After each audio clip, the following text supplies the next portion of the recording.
Okay, so we're going to take a look at a chord progression that's a little different than your standard 1-4-5. We're going to be in D minor, and we're going to be playing a D minor 7 for our 1 chord. And I'm going to be comping this progression, so I'm not going to be picking a whole lot. I'm going to primarily just be using finger style, at least with my picking hand. And we're going to go over a couple different techniques. So the first thing we got to get is our 1 chord, that D minor 7. Now when I play that chord, I'm going to play the root note, so that's the D, and then I'm going to play the rest of the chord like that.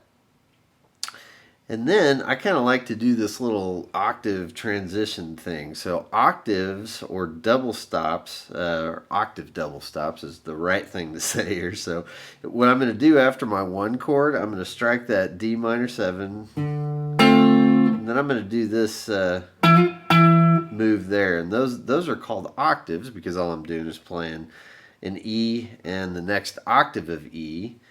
I'll slide to the F octave, back to the E octave. Okay, so that's the first little sequence we've got here. And then I'm going to go to my 6th chord, or actually my flat 6th chord, which is a B flat major 7. It looks like this. And I'm going to do that same comping move where I'm going to play the root note first and then the rest of the chord. And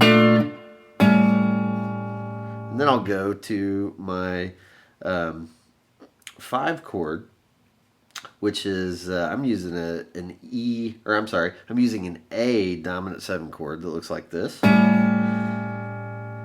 I comp that, I'm just going to comp the whole chord all at one time. So I've got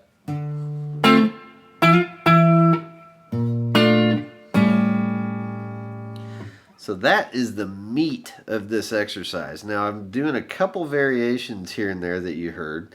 I might sneak in a turnaround phrase after that 5 chord or that A dominant 7.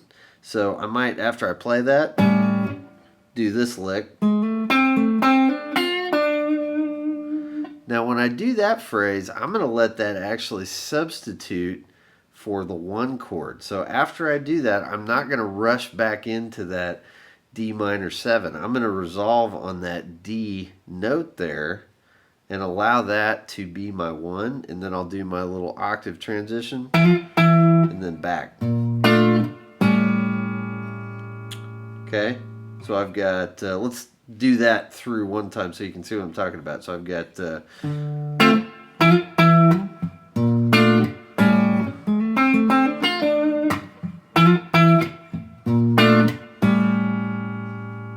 okay, so that's one variation you can do that makes things a little more interesting. I feel like I'm out of tune here. Okay, so that's the first thing we might change from the first version. The second thing I might do, instead of playing a B flat major 7, I might play a B flat dominant 7 just to mix up that sound a little bit. So I might do this.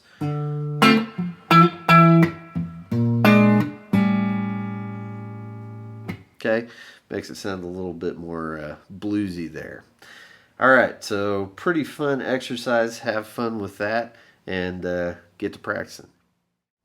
Thanks for checking out our channel. Don't forget to hit like and subscribe, and check out our full-length lessons right there at rjsoldaniguitarlessons.com.